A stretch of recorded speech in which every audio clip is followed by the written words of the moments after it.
जी बेटा, सबसे पहले जो हमारे सामने आई स्लाइड, ये है जी डीकंस्ट्रक्शन। इससे पहले ऊपर वाली स्लाइड्स हम सारी डिस्कस कर चुके थे, और इसमें जो मेजर मेजर चीज़ें थी हम बयान कर चुके थे। उसमें Jacques Derrida, who is the basic writer of post structuralism, उसको भी हम डिस्कस कर चुके हैं।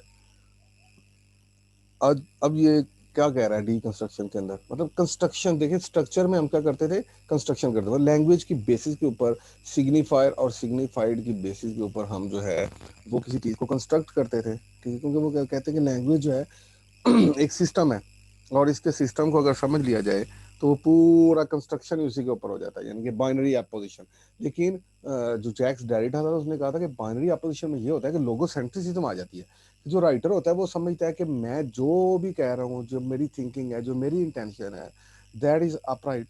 और जो दूसरी बात है, मतलब गुड और बैड, वो अपने आप को गुड वाली साइड पे, डे वो अपने आप को डे वाली साइड पे रखेगा, नाइट जो है उसकी अपोजिट होगी। तो वो कहता है कि ये चीज़ें जो है ना, ये कंस्ट्रक्ट नहीं हो रही, ये तो डीकंस्ट्रक्ट हो रही हैं, ठीक है जी। अगर इसको क्रिटिकली देखा जाए, अगर इसके पूरे स्ट्रक्चर को समझा जाए और इसको ऑब्जेक्टिवली देखा जाए, तो all cultures are constructs of autonomous self contain words of meanings. कहता है कि हर कल्चर में मुख्तलिफ मीनिंग्स हैं, ठीक है। ये नहीं होता कि एक कल्चर का जो मीनिंग है वो दूसरे कल्चर में भी अप्लाई हो रहा हो, ठीक है जी। इसकी मैंने कल एग्जांपल भी दी थी कि हम अपने कल्चर में हमारी कुछ ऐसी बातें होती हैं जो हमारी ट्रेडिशंस हो रही होती हैं, जबकि वेस्ट को वो चीज़ें बुरी लग रही होती हैं। डेरिडा ऑब्जेक्ट ऑन एंथ्रोग्राफिक रिसर्च, कहता है कि ये चीज़ जो है ना, एथनोग्राफिक रिसर्च, ये पॉजिटिव नई चीज़ नहीं है। They always destroy native understanding of people by his way of conveying meanings. तो कहते हैं ये जो है ना, वो आप अगर मतलब जो है ना दूसरों के ऊपर एथनोग्राफिक रिसर्च करेंगे तो क्या होगा, ठीक है जी। आप एथनिक लेवल पे देख रहे हैं, तो वो आपके जब कैनन से पूरा नहीं उतरेगा तो आप तो ड्रॉ कर देंगे, तो वो लेगोसेंट्रिसिज्म ठहर गया ना। तो वो इस तरह वो जो नेटिव का कल्चर होगा, जो उनकी अंडरस्टैंडिंग, जो उनको इंस्टिल किया गया थ्रू देयर चाइल्डहुड, वो चीज़ तो रहेगी नहीं। इस तरह वो उनकी सारी क्रिएटिविटी जो है वो मैर हो जाएगी। It is not humanly possible to explain one culture language in to other. मतलब ये पॉसिबल ही नहीं है कि आप अपने कल्चरल लैंग्वेज को दूसरे के ऊपर अप्लाई करें। तो इसलिए वेस्टर्न जो ये आइडिया है स्ट्रक्चरलिज्म का, that is not a good idea. Derrida is of the view that the time you take to explain in this destroy language, मतलब कि जब भी आप ये चीज़ करना शुरू कर देंगे तो वो दूसरी लैंग्वेज को डिस्ट्रॉय करना शुरू हो जाएगा। तो ये वही वाली बात है कि जो नेटिव लैंग्वेज और जो है ना अपोजिट लैंग्वेज, तो इसका कंट्रास्ट बनेगा, तो इस तरीके के साथ वो कंस्ट्रक्शन तो नहीं होगी। जैसे हम फीमेल्स को देखें कि हम जो है वो व्हील वगैरह पहनने का और मतलब घरों में रहने का, मतलब जो है ना हमारे ट्रेडिशन में है, इस्लामिक वैल्यूज़ में, कल्चर में, तो ये चीज़ वेस्ट को बुरी लगी। तो वो ये कहेंगे कि लो जी, ये लोग जो अभी जो है ना डेवलप नहीं हुए, ये लोग तो इतना ज़्यादा अभी एडवांस नहीं हुए। तो he talks about the theatre of cruelty. तो वो कहता है कि ये आजकल जितनी भी चीज़ें इस तरह प्रोजेक्ट की जा रही है राइटर्स की तरफ से, क्रिटिक्स की तरफ से, तो ये एक क्रूअल थिएटर है, this is giving rise to something else. तो राइटर कंट्रोल होल ड्रामा, कहता है ये सारा राइटर के पास सारा कुछ होता है। वो जैसे वो चाहता है वो वैसे ही प्रोजेक्ट करता है बात को, और वो वैसे ही चाहता है कि वो उसकी बात को वैसा ही समझा जाए जैसे वो सोच रहा है। तो he is a dictator at the same time, shows his ideals like actor act. वो कहता है कि जिस तरह एक्टर एक्ट कर रहा है ना, तो वो अपने आप को डिक्टेट कर रहा है, he is actually dictating a term कि ऐसा होना चाहिए, और ऐसा ना होगा तो वो इखलाकियात से बाहर होगा। तो हीरो डायरेक्टर हैंडल इट। वो कहता है कि same is the case in the society. तो सोसाइटी में should be liberated from these intellectuals. वो कहता है कि जब सोसाइटी में हम अपनी चीज़ों को इम्पोज करेंगे और हम लीडिंग क्वेश्चन देंगे और मतलब लोगों को जो है ना मिसगाइड करने की कोशिश करेंगे, तो only way to liberate you that every one should be a writer. कहते हैं कि सिर्फ एक जरिया हो सकता है कि अब फिर हर एक को अपनी अपनी थॉट प्रोजेक्ट करने का मौका मिले, या तो every one of us should be a free thinker. तो देन जो है ना वो पॉसिबल हो सकता है। तो मीन्स कि ये भी देखें, सोशल जो फिनोमिना है या एक सोशल सिस्टम है उसको चैलेंज करते नजर आ रहे हैं डीकंस्ट्रक्शन के अंदर। तो वो बताना इंडिविजुअलिज्म की तरफ आ रहे हैं। तो there should not only deconstruction, there should also be decentricism.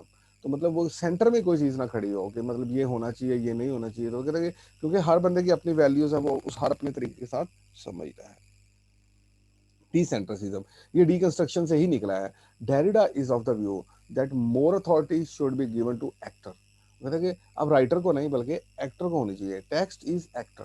तो कहते हैं एक्चुअली एक्टर कौन होता है, जो उसका लिखा हुआ टेक्स्ट है। Let text decide the meaning. ये नहीं होना चाहिए कि राइटर जो है ना उसके ऊपर अपनी प्रोजेक्शन दे रहा हो, तो फिर तो वो कहता है कि फिर लोगो सेंट्रिसिज्म हो गई ना। तो एवरी वन इज ओपन। तो क्योंकि हर बंदा अपने लिहाज से सोचता है, तो self reflexivity is a process of knowledge creation. तो कहते हैं सेल्फ रिफ्लेक्सिविटी के जरिए हम जो है वो नॉलेज क्रिएट करते हैं। Once you have gone through reflexivity you are free. तो जब आप अपने मुताबिक सोचेंगे तो यकीनन आप फ्री हैं। उसके बाद जी, you need certain consciousness, a certain state of mind. कहता है कि ये आपको जो है ना एक मतलब एक कॉन्शियसनेस आपके जो है ना वो अलहदा से है, उसको सर्टन मतलब स्टेट ऑफ माइंड की भी ज़रूरत होती है। तो you will then understand how to create knowledge through writing. तो देन आपको पता चलेगा कि राइटिंग का मतलब जो है ना कैनन्स के हैं। तो फिर आप मतलब अंडरस्टैंड कर पाएंगे जब आप दूसरों को समझेंगे। तो मीन यहाँ पर वो डिफरेंस को क्रिएट कर रहा है, डिफरेंस को हाईलाइट कर रहा है कि सब लोगों के ऊपर एक जैसी थॉट को इम्पोज करना, that is not a good idea. तो वो ये कहता है कि हर बंदा एक दूसरे से डिफरेंस है, because of his colour, because of his race, because of his culture, because of his traditional understanding. तो मतलब देखें जैसे हमें बताया जाता है कि we are Muslims and we are there is a life here after. तो आप जो एथियस्ट हैं वो तो इस चीज़ पे बिलीव ही नहीं करते कि लाइफ जो है ना हेयर आफ्टर के बाद है, यानी कि जो कब्र में के बाद जिंदगी स्टार्ट होती है। तो वो तो कहते हैं कि जो इंसान मर गया वो बस दफन है। तो स्टडी इंडिविजुअल इन एक्शन, तो different things for different people. ठीक है जी। तो इस तरह के साथ ये जो मुख्तलिफ लोगों के साथ जो चीज़ अप्रोच होगी वही डी सेंट्रिसिज्म को प्रमोट करेगी। तो ये डी कंस्ट्रक्शन और डी सेंट्रिसिज्म एक दूसरे के साथ मिलते जुलते हैं। ठीक है जी। और लोगो सेंट्रिसिज्म यही है कि जब बाइनरी बनेगी, दो चीज़ें एक साथ चलेंगी, ठीक है, तो उसमें जो सेंटर में चीज़ आएगी उसको राइटर का अपना जो पॉइंट ऑफ व्यू है उसको क्या क्या कहेंगे, लोगो सेंट्रिसिज्म। तो उसके बाद क्रिटिसिज्म इसके ऊपर आती है। डायडा did not provide any clear direction as he only focuses to on to destroy everything. अब वो कहता है कि किसी ट्रेडिशन की बात को मानता ही नहीं है। ठीक है जी। तो इसलिए कोई कोई क्लियर डायरेक्शन देता ही नहीं है ये। और क्योंकि उसके फोकस सिर्फ यही है कि जितने ट्रेडिशनल वैल्यूज़ हैं उनको डिस्ट्रॉय कर दिया जाए और उनको डीकंस्ट्रक्ट करके एक नई थ्योरी बना दी जाए। इसलिए शायद कुछ ऐसी चीज़ें भी थी, मतलब ये उसके ऊपर नेगेटिव क्रिटिसिज्म आ रही है। ठीक है जी। ये पोस्ट स्ट्रक्चरलिज्म की आप कह लें लिमिटेशन है। ठीक है जी। क्योंकि आपने स्ट्रक्चरलिज्म और पोस्ट स्ट्रक्चरलिज्म आपको असाइनमेंट दी जाएगी, उसमें आपने इनको कंपैरिजन करना है। तो आपने जो स्ट्रक्चरलिज्म है वो पहले पढ़ा हुआ है।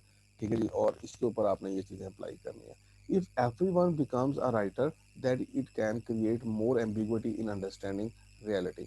तो मोर एम्बिग्विटी एक्सपेक्टेड थ्रू दिस, वो कहता है कि उसने ये कहा था ना कि इंडिविजुअलिज्म कि मतलब अगर आप चाहते हैं कि डी कंस्ट्रक्शन हो सोसाइटी के अंदर, तो फिर हर बंदे को राइटर होना चाहिए, वो अपनी सेल्फ रिफ्लेक्सिविटी को अच्छे तरीके से प्रोजेक्ट कर सके। वो कह रहा है कि अगर ये उसके नेगेटिव जो क्रिटिक्स हैं वो ये कह रहे हैं कि अगर ऐसा मुमकिन हो गया तो फिर यकीनन मतलब जो है ना हर बंदा अपनी अपनी बात करेगा। तो वो तो रियलिटी अंडरस्टैंड करने से मतलब जो मैनियत होगी, एम्बिग्विटी होगी और बहुत सारी चीज़ें जो है ना वो बिखर जाएंगी। तो ये चीज़ जो है ना उसके नेगेटिव क्रिटिक्स कहते हैं। उसके बाद नेक्स्ट राइटर जो आता है वो है जी मिशेल फूको। बहुत बड़ा पोस्ट स्ट्रक्चरलिस्ट है जी। ठीक है जी। इसकी ज़रा थोड़ा सा बेसिक इंट्रोडक्शन कर लेते हैं। Is a French philosopher, was born in 1926, died in 1984। ठीक है जी। तो जो है ना studied history, psychology, politics, literature. तो he belongs to a rich family. इसका फादर जो था वो एक डॉक्टर था। तो वो इसकी यही विश थी कि ये इसको डॉक्टर बनाए। But this person was having another thought. तो इवन दो कि उसने हिस्ट्री, साइकोलॉजी, पॉलिटिक्स, लिटरेचर को पढ़ा, लेकिन इसने न्यू हिस्टोरिसिज्म के नाम से भी एक थ्योरी पूरी मिशेल फोको की आती है। तो इसने भी वही वाली बात की है कि पोस्ट स्ट्रक्चरलिज्म, तो वो कहता है कि जब आपने रियलिटी समझी है तो उसके कॉन्टेक्स्ट में जाएं। ठीक है जी। तो फिर आपको समझ आएगी। जैसे अगर आपने ईस्टर्न वैल्यूज को समझना है तो आप उसके कॉन्टेक्स्ट को भी तो समझे ना। ये तो नहीं है ना कि आप एथनोग्राफिक कल्चर के जरिए उनके ऊपर चीज़ें इम्पोज करना शुरू कर दें। तो at the age of 20 suffer from depression. तो ये एक मतलब जैसे साइको पेशेंट्स होते हैं, तो इसको फिर एक ऐसा अलग से हॉस्पिटल में जो है ना वो वहाँ पर एडमिट करवा दिया गया, which was due to repressed emotions. Because he wanted to express his more and more जो ना इमोशंस। दैट्स वाई जब उसको ये कहा गया ऐसे सोसाइटी कहती है, ऐसे कल्चर कहता है आप ऐसे करो, तो ही वॉज एक्चुअली इंडिविजुअलिस्ट। तो वो चाहता था कि मैं अपनी हर विश को पूरा करूं। तो इस तरह फिर इसने करने में कामयाब हुआ बाई थ्रू हिज राइटिंग। तो he died due to AIDS. ठीक है जी। तो he was also a homosexual, जैसे कि एक जो है इनके वेस्टर्न कल्चर में ये चीज़ें मौजूद होती हैं। इसकी मेन बुक्स का हमारा कंसर्न है madness and civilisation, discipline and punishment, archaeology of knowledge, ठीक है, ये 3 बुक्स हैं इसके बहुत मशहूर। मैडनेस एंड सिविलाइजेशन में वो बताता है कि मैडनेस में जो आजकल का कल्चर है उसके अंदर मैड्स को ज़रा भी रूम नहीं है। वो कहता है कि इन द प्रीवियस टाइम जो मैड होते थे, they were respected, they were isolated, they were given free will, they were given self reflexivity and मतलब जो है इस तरीके के साथ उनको काफ़ी फ्रीडम थी कि they could do everything what they would like. But in the present time civilisation जो ही स्टार्ट हुई है, दैट्स जो है ना उसने सारे कल्चर को स्पॉयल कर दिया है। उसके बाद डिसिप्लिन एंड पनिशमेंट, वो कहता है कि डिसिप्लिन को मेंटेन करते हुए पनिशमेंट जो है ना, अब इसका मॉडर्न मेथड्स आ गए। वो कहते हैं कि पिछली जो पहले होते थे लोग, वो जो ऑटोक्रेटिक बादशाह होते थे, वो क्या करते थे, वो सरेआम लोगों को कत्ल करने की कोशिश करते थे, कत्ल करते थे। ले जी वो कहता है, लेकिन उसके अंदर वो कहता है वो उनकी स्टुपिडिटी होती थी कि उसके अंदर से एक चीज़ जो है वो रिबिलियन का खतरा होता था। तो अब वो कहता है कि मॉडर्न स्टेट के अंदर बड़े आराम से एक जेल में लेके जाया जाता है, अंदर जो है ना जो मर्जी हो रहा हो उस क्रिमिनल के साथ, किसी को कुछ पता नहीं है। तो when his dead body comes out, तब बताया जाता है कि ही वाज हैंग्ड। वो कहता है कि ये देखें कितना मतलब जो है ना ये कल्चर जो है स्टेट ने कितना कंट्रोल कर लिया इंडिविजुअल्स के ऊपर। जबकि वो कहता है कि पहले इस तरह का डिसिप्लिन के नाम पर इतना ज़्यादा नहीं पनिशमेंट होती थी, हालांकि वो एक ऑस्टेंसिबल या एक ओपन जो है ना एक रेबिलियन को हवा देने का खतरा होता था कि जब आप किसी के ऊपर पनिशमेंट कर रहे होते थे। ऑटोक्रेटिक जो किंग होते थे उनको गुस्सा आता था, ये इस बंदे को फांसी दे दी जाए।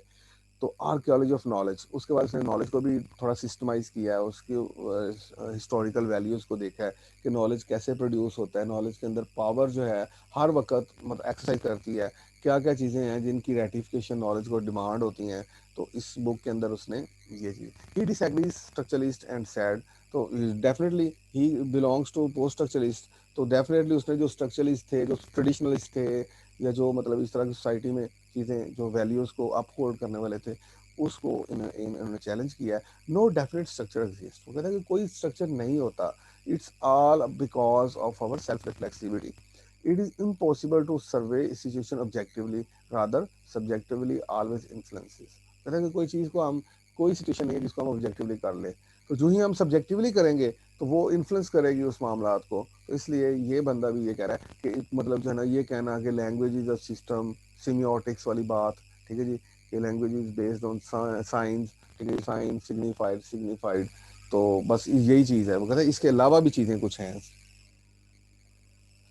ही borrowed Saussure concept parole and langue, ये वही वाली बात जो डी फर्डिनेंड डी सैशोर जैसे जिसका स्ट्रक्चरलिज्म किया है, उससे इसने बोरो जरूर किए हैं कुछ कंसेप्ट, लेकिन उनको अपने मुताबिक चेंज कर लिया है।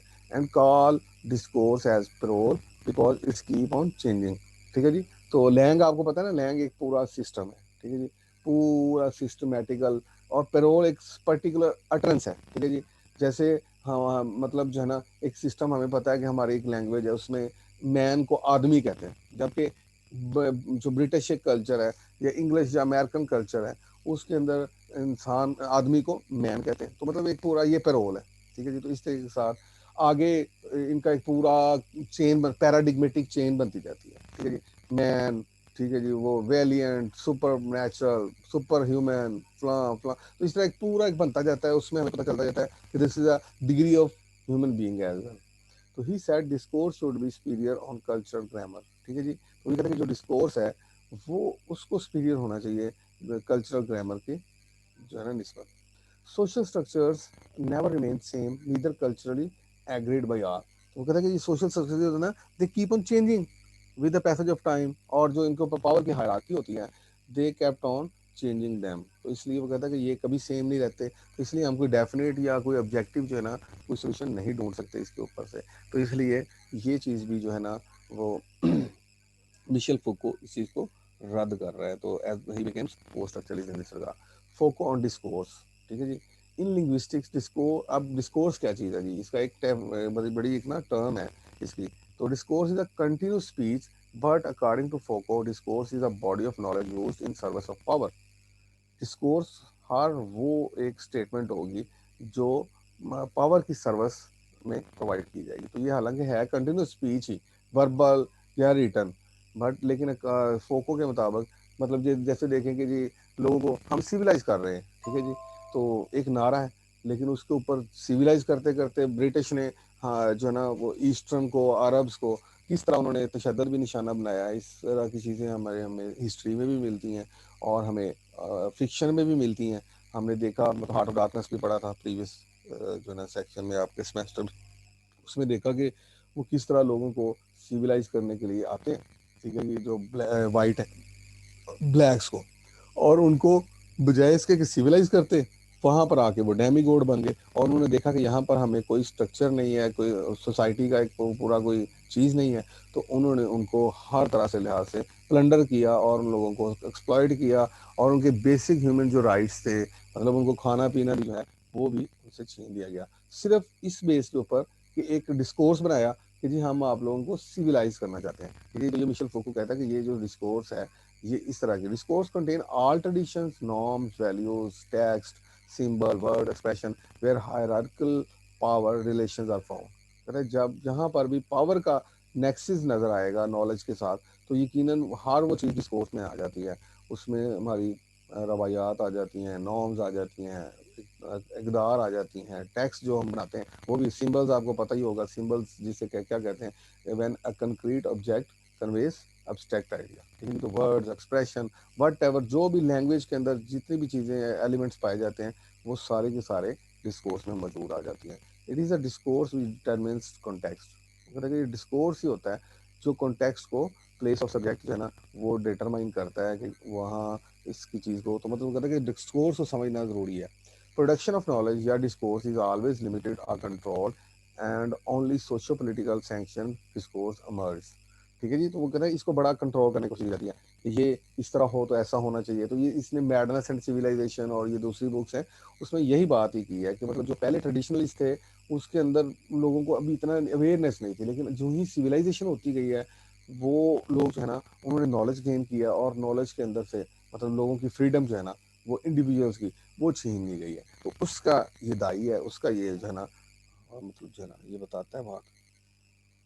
उसके बाद Michel Foucault explains three factors which limit the expansion of discourse. ठीक है जी, टैबू, मैडनेस, इंस्टीट्यूशन, रैटिफिकेशन। ठीक है जी, तो ये तीन चीज़ें हैं, इनको हम एक्सप्लेन करते हैं जी आज। तो व्हाट इज़ टैबू? टैबू का मतलब क्या है? किसी चीज़ को हराम करा देना कि इस सोसाइटी में ये कल्चर नहीं मौजूद। ठीक है जी, तो वो कहता है कि ये कौन करता है? ये भी वो अदारे करते हैं जो पावर में होते हैं। टैबूज आर बैंड और unacceptable topics which are socially look down. तो जैसे वुमेन सेक्सुअलिटी, इंसेस्ट, ठीक है जी, इंसेस्ट में पेरेंट्स के साथ मतलब जो है ना किसी का मतलब जो है ना वो सेक्सुअल रिलेशनशिप होना, होमोसेक्सुअलिटी, वो कहता है ये वो चीज़ होती है जो सोसाइटी जो है ना डिस्कस नहीं करने देती। ठीक है जी, और इसको बड़ा मतलब बुरा तरह से समझा जाता है, हालांकि वो कहता है कि ये चीज़ें जो है ना एक्सप्रेस करने से कुछ ऐसे मतलब रिप्रेस्ड इमोशन जो है ना वो आउटलेट मिल जाती है। So people don't talk about such topics generally. So वो कहता है कि टैबू को अब देखें ना कि क्यों नहीं करते वो उनके ऊपर एक सोशल नॉर्म्स का एक जो है ना बहुत बड़ा वो जो रिस्ट्रिक्शंस हैं वो इम्पोज हो जाती है। So people don't talk about such topics generally, so no discourse found limiting discourse to spread. तो वो कहता है कि कोई भी ऐसा डिस्कोर्स नहीं है जो जिसको जो है ना वो लिमिटिंग डिस्कोर्स के साथ उसको स्प्रेड किया जा सके। ठीक है जी, तो मेरी तो उनका जो अल्टीमेट सोल्यूशन यही है कि इनके ऊपर डिस्कशन होनी चाहिए, तो ये टैबू को ख़त्म होना चाहिए। ये टैबू जो बैन कर दी जाती चीज़ें और अनएक्सेप्टेबल किस्म के टॉपिक्स हमारे लिए क्रिएट कर दिए जाते हैं कि ये भी इनके ऊपर हम नहीं बात कर सकते, तो वो कहता है कि ये चीज़ जो है ना that is one thing. The other is madness. अब mad people can not produce discourse and, क्योंकि मैडनेस वो कौन है जो डिविएट कर जाते हैं सोशल नॉर्म से और वैल्यूज से, तो इसलिए वो कहता है कि and no one accept their knowledge because it's always irrational, क्योंकि कोई उनको कहेगा ही नहीं। जब सोसाइटी ने उनको ये कह दिया कि दे आर मैड, तो डेफिनेटली उनका तो वो डिस्कोर्स प्रोड्यूस हो ही नहीं सकता उनके उनसे, वो कोई पॉजिटिव बात कर ही नहीं सकते, तो इसलिए उनका नॉलेज जो है वो इरेशनल कहा जाए, कंसिडर किया जाएगा। तो for example elephants are flying in the air, तो कहते हैं कि ये कैसी बात है कि जी elephants are flying in the air, such statement has no logic so nobody will accept this discourse. कहते हैं कि एक ऐसी मैडनेस वाली जो डिस्कोर्स है वो कभी भी कोई एक्सेप्ट नहीं करेगा, कि कभी हमने देखा है कि एलिफेंट्स जो है ना वो भी हवा में तैर रहे हैं। जी बिल्कुल, ठीक है जी, उड़ रहे हैं। The concept of madness differs from one society to another, but still general idea is same। कहता है कि हालांकि कंसेप्ट जो है ना तकरीबन तकरीबन यही है कि जो मतलब almost same but still difference है। जैसे वेस्ट में जो किन चीज़ों को किन लोगों को मैड करार दिया जाएगा, कि हालांकि कौन करार देगा, ये भी सोसाइटी करेगी। तो वो कहता है कि ये इंडिविजुअल्स को फ्रीडम नहीं मिल रही, एक टैबूस की वजह से, एक मैडनेस का जो उसको ऊपर थ्रेट है कि you are irrational, you are मतलब इलॉजिकल। तो वो कहता है इन चीज़ों के ऊपर से भी मतलब जो है ना चीज़ें हर्ट करती हैं इंडिविजुअल्स को। ठीक है जी, इसको भी इसने वो स्ट्रक्चरलिस्ट वैल्यूज के साथ जो है ना देखा हुआ है। मतलब देखिए ना, ये सारी चीज़ें जो है ना, इनको क्या कर रहा है, वो चैलेंज कर रहा है सोशल नॉर्म्स को, सोसाइटी को, सोसाइटी के डिस्कोर्स को, इंस्टीट्यूशनल रेटिफिकेशन। तीसरी बड़ी बात जो है ना, इंस्टीट्यूशनल रेटिफिकेशन है जी।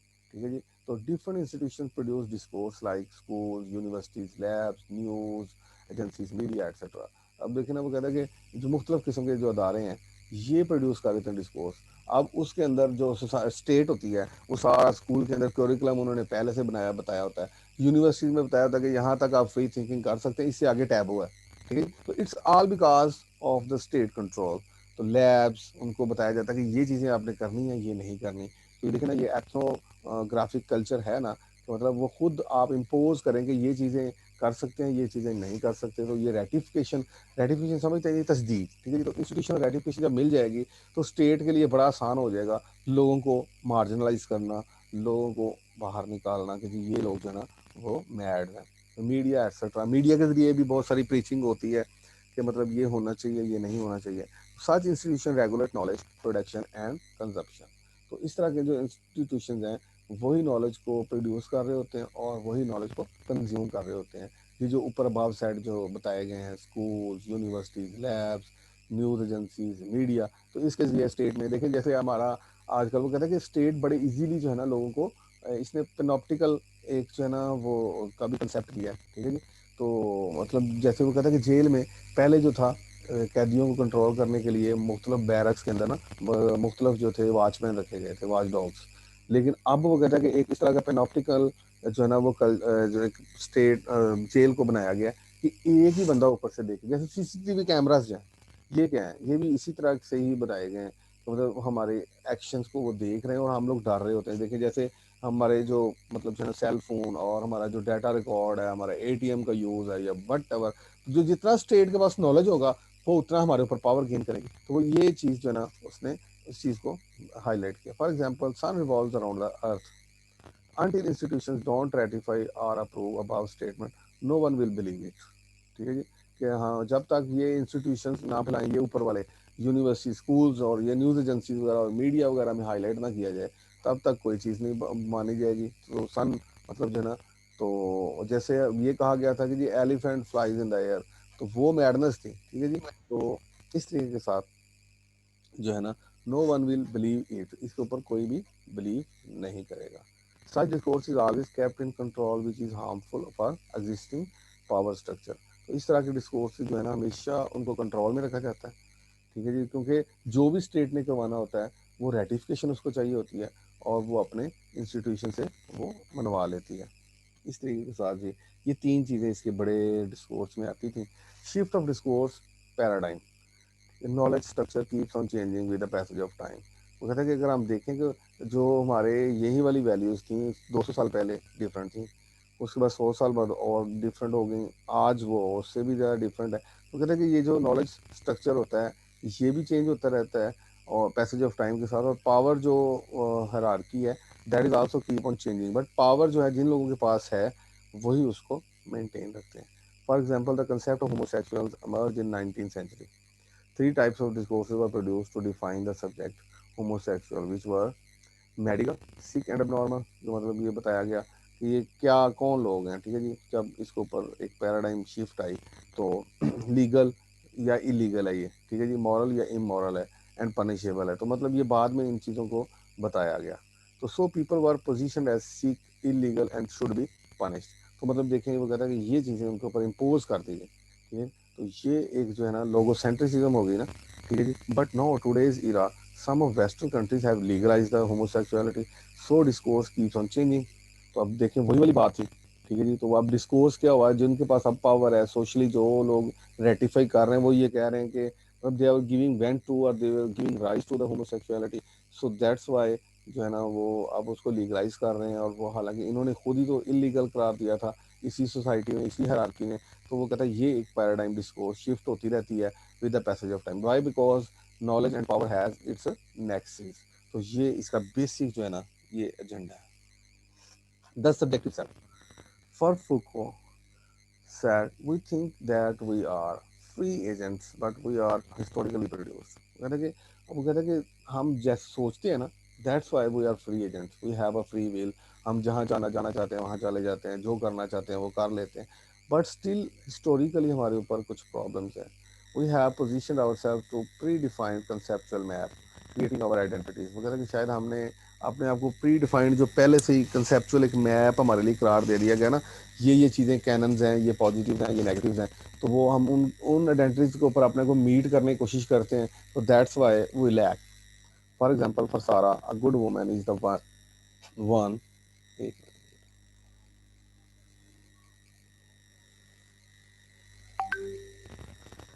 For example, for Sarah, a good woman is the one who has freedom of action, but conceptual map.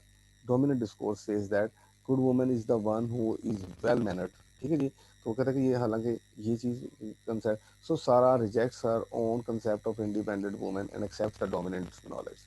तो वो अपनी तरफ से समझ रही थी कि शायद मैं अपने आप को फ्रीडम ऑफ एक्शन है मेरे पास और कंसेप्चुअल मैप के मुताबिक मैं डोमिनेंट हूँ, बट स्टिल जो है ना उसने सारा रिजेक्ट्स हर ओन कंसेप्ट। तो ये उसको ये करना पड़ा, why? Because of the overwhelming discourse at that time. तो ये चीज़ें सब्जेक्टिव सेल्फ जो है उसको भी ऊपर भी थ्रेट आ रहा है। ठीक है, तो इस तरीके के साथ जितने स्ट्रक्चर्स बने थे, अब सारे के सारे ट्रेडिशन स्ट्रक्चर्स वैल्यूज उन सब को इस वक्त डिस्ट्रॉय किया जा रहा है। ठीक है जी। तो इसके बाद जो है ना पेनोप्टिसिज्म, ये मैंने कंसेप्ट आपको बताया भी था। ठीक है जी। उसके बाद नेक्स्ट हम जो है ना ये कल से इंशाल्लाह इसको आगे कंटिन्यू करेंगे। पेनोप्टिसिज्म का है, we have stored self surveillance in our subconscious and constantly observing our self. कहते शायद हमने ना अपने आप को सेल्फ सर्विलियंस सर्विलियंस समझते हैं ना, सीसीटीवी वाला जो वही वाला होता है, क्लोज सर्किट सर्विलियंस कैमरा। तो वो कहता है कि हमने शायद अपने सब कॉन्शियस के अंदर ना कॉन्स्टेंटली हम अपने आप को ऑब्जर्व करते रहते हैं, और हमने वो किया हुआ है। इस वजह से शायद हम लोग जो है ना अपने आप कैद हो चुके हैं। फोको borrowed concept of panopticism from Bentham model. ये एक मतलब जो है ना इटालियन मॉडल है, वहाँ से मतलब इसने लिया है। मैंने अभी आपको बताया भी था वो जेल के कंसेप्ट के अंदर कि वो 5 किस्म का वो तकून वाला एक बनाया हुआ जेल के सामने। तो कहता है हर इंडिविजुअल को ये लगता है कि ये जो वॉच डॉग है ना एक बंदा बैठा हुआ है, हालांकि जेल में बैरक्स में वो क्या होता था, अब स्ट्रक्चर इस तरह का बना दिया गया। तो वो कहता है कि ये स्ट्रक्चर जो है ना ये मतलब उसको पोस्ट स्ट्रक्चर उसका एनालिसिस कर रहा है। कहता है कि इस तरह सोसाइटी में हमारे साथ इस तरह की बातें कर दी जाती हैं। तो वही वाली बात कि जो क्या था इनका जो है ना एक टैबो था, मैडनेस था और सोशल रेटिफिकेशन था। ये तीन इंस्टीट्यूशनल रेटिफिकेशन, ये तीन चीज़ें हैं। ठीक है जी। तो इस तरीके के साथ एक इंडिविजुअल के ऊपर बहुत सारी चीज़ें जो है ना। तो पेनोप्टिसिज्म में long watch tower in the centre of prison. तो जैसे मैंने एक्सप्लेन कर दिया था पहले कि ये प्रिजन के बिल्कुल सामने जो है ना एक लेंथी सा टावर होता है। ठीक है जी। और ये जो है ना from where the prisoners actions were control, जहाँ से प्रिजनर्स के एक्शन जो थे ना वो कंट्रोल होते हैं। ठीक है जी। तो अब पहले क्या होता था, हर एक एक बैरक में एक एक वॉच डॉग या एक एक वॉचमैन रखा जाता था। अब उनको पता है कि अब हमें ऑब्जर्व किया जा रहा है। ठीक है। तो इस तरह हर एक को ये हर जो प्रिजनर है that is bound to think that he is being watched, उसके ऊपर नजर दी जा रही है। ठीक है। तो no physical force being used, rather the fear of observation was internalised. वजह क्या हुई है, ये पेनोप्टिसिज्म का एक कंसेप्ट जो है, देखिए मॉडर्न सिविलाइजेशन में ये कैसे लेके आ गया। ये मैंने जैसे मिसाल दिया आप लोगों को कि हमारे जो सेल रिकॉर्ड होता है, हमारा जो बैंक रिकॉर्ड होता है, हमारा जो मतलब जो है ना नादरा का रिकॉर्ड होता है वगैरह वगैरह, ये सारी चीज़ें जस्ट इंडिविजुअल्स को इंटरनलाइज कर दी गई हैं कि दे आर ऑब्जर्व। तो similar is the case with panopticism. ठीक है जी। तो ये कंसेप्ट वही वाला है कि मतलब सोसाइटी के अंदर अब वो चीज़ें स्ट्रक्चर जो है ना जो प्रीवियस स्ट्रक्चर था उनको एक अलग तरीके के साथ कंट्रोल किया जा रहा है। Why? Because of the use of exercise of power. तो focus at liberal societies doesn't need change to force people to do something, rather panopticon fulfils this duty. क्योंकि लिबरल जो सोसाइटी है उनको ज़रूरत ही नहीं होती, ठीक है, कि वो लोगों को फोर्स करें कि आप ये करें, बल्कि पेनोप्टिसिज्म जो है वो उनके ऊपर जो एक इंटरनलाइज कर दिया गया कि they are constantly being watched. तो वो कहता है ये चीज़ जो है वो उनके ऊपर एक बहुत बड़ा चेक लग गया और उस वजह से वो अब इस काबिल नहीं है कि वो कुछ ऐसी चीज़ें लिबरली थिंकिंग कर सकें। तो in modern world best example is social media. अब देखिए सोशल मीडिया के ज़रिए मुख्तलिफ लोगों को देखा जा रहा होता है कि जी ये कौन कौन किस तरह की पोस्ट कर रहा है। जैसे कि अभी हमारे यहाँ रिसेंट एक जो हुआ ये बैकड्रॉप, ठीक है जी, ये धरना, तो उसके अंदर भी देखो लोगों को देखा गया कि वो क्या क्या कर रहे हैं, इंडिविजुअल के ऊपर पूरा कंट्रोल किया गया।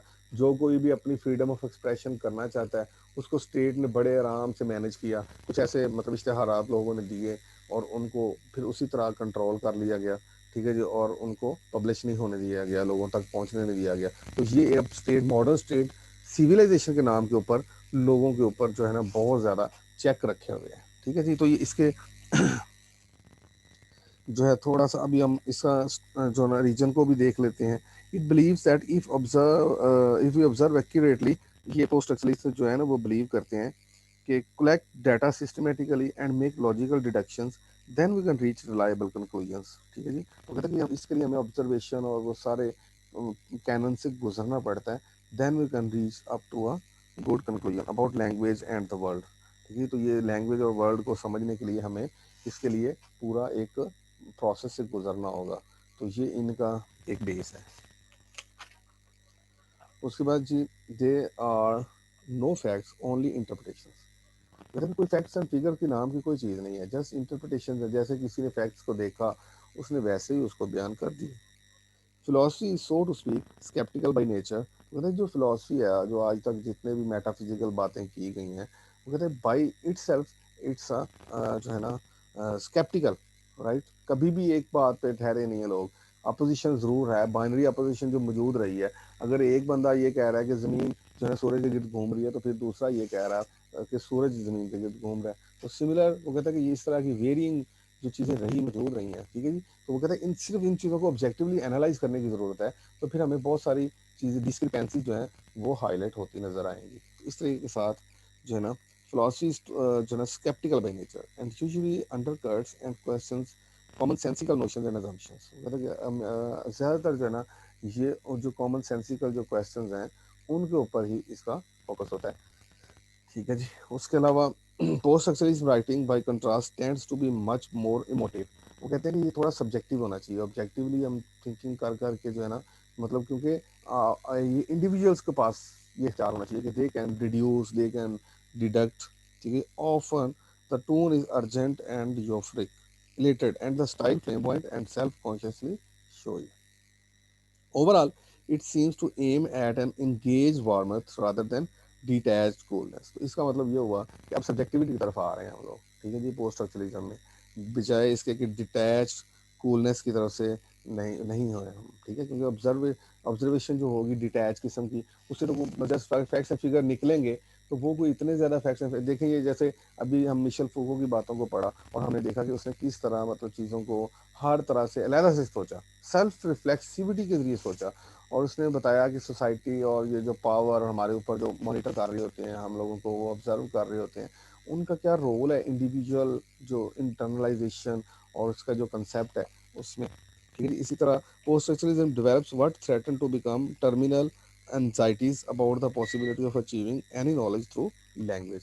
वो कहते हैं कि कोई भी नॉलेज जो है वो लैंग्वेज के जरिए सोचा जा सकता है, लेकिन बट नॉलेज उसके लिए थोड़ा सा हमें फ्री थिंकिंग चाहिए, थोड़ा सा सब्जेक्टिविटी चाहिए, थोड़ा सा सेल्फ रिफ्लेक्सिविटी चाहिए, ठीक है जी। तो ये जो है ना चीज़ें हम इंशाल्लाह इसको फर्दर हम अपने नेक्स्ट लेक्चर में आगे बढ़ाएंगे इंशाल्लाह ताला, ठीक है जी। और इनका कंट्रास्ट भी हम देखेंगे, मैंने असाइनमेंट में भी आप लोगों को दिया हुआ है, ठीक है जी। तो इसके जब 4 लेक्चर्स हो जाएंगे तो उसके बाद आपकी एक असाइनमेंट आनी है 1 वीक की, तो उसमें आप लोग जो है ये जो है वो कर सकते हैं। तो अभी कोई क्वेश्चन है मेरा बेटा तो कर लें। उसके अलावा मैंने आप लोगों को हमेशा ये कहता हूँ कि जो है ना एक बच्चा जो है वो स्क्रीनशॉट भेज दिया करें, ठीक है जी, ताकि मुझे पता चल जाए कि कितने बच्चे पढ़े हुए हैं। जी any question?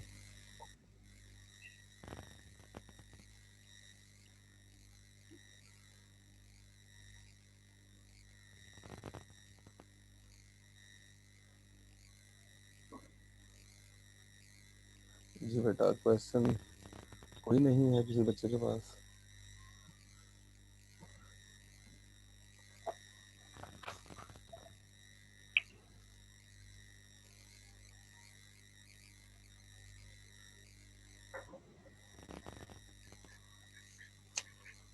We are in the last minute. अगर किसी बच्चे के पास क्वेश्चन है तो कर लें।